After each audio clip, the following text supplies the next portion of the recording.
And you got a Wild Stallions t-shirt. You guys are the coolest kids in the freaking world. You're the coolest kid, Troy. Dude, your voice is like deep. Let's have a deep voice off. Oh, no. Yeah. All right, you first. Well, no, are we going? We're going right now. We're going right now. We're going right now. I'm gonna go deeper than you. I don't know. That's it. Yeah, you win. Okay. We hit the basement. I am here with Troy Baker for Lego Justice League Cosmic Clash, the voice of Batman, once again coming back for this. And these movies are coming out so quickly. I feel like we just talked a few months ago in San Diego. And for you, is it like coming home at this point, doing Batman over and over again like this? Every time I get to do this, I'm still amazed that they let me do it. Mm-hmm. So it's never lost on me. I'm like, this is really cool. It's never feel like, oh, we're doing this again. Okay. But it's comforting, and you get a little bit more confidence when they're like, oh, of course we're going to bring you back. Who else would we have? Sure. But I'm always grateful that they let me do it. Do you have the opportunity in many past movies? You've had multiple roles within that movie. Mm-hmm. Do you have that opportunity here as well?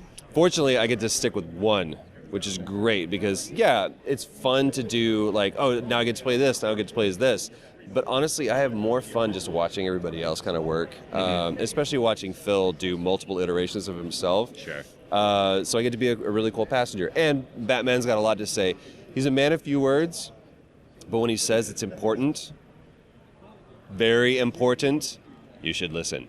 So yeah, I'm just happy to play Batman.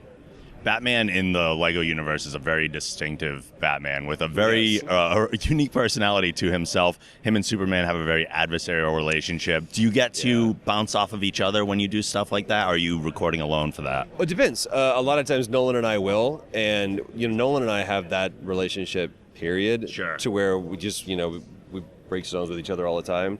But to me, that was a huge challenge of, in the comics and even in a lot of like animated series and different stuff, you had this, Batman was hesitant to join the Justice League. Yeah.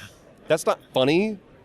And he and Superman, especially with the movie that's coming out, you see that they like to do this, which is not with their fists. I'm saying this is their heads, but then they're like figuratively speaking. But the fact that we were able to take that and turn that into something that's comedic, to me is a true test to the talent that we have on this thing. Yeah. Is it a challenge for you to make Batman have that kind of comedy when he is very much the straight character most of the time? All you got to do is, again, I always say I'm the Dean Martin. I've got a bunch of Jerry Lewis's running around. I don't have to try to be funny, because the lines themselves are.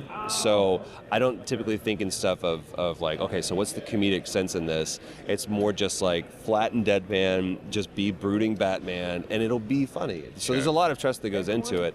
But at this point, because we've been doing this so long, you've got the proof in the pudding. Just go back and watch the previous ones. Now that you have kind of the rapport with the character and you've been doing it for as long as you have, do you get to provide input and to maybe like, I feel like he would be this way or that way? Or? Yeah, I mean, the team is always open to making it collaborative, but again, so often it's more like I want to know what they're thinking, because especially because we've been doing this for a while now, they have a tendency to kind of go, okay, so we know Troy's probably going to go this way with this, so they do start writing more for the actor and the character, which is a huge compliment.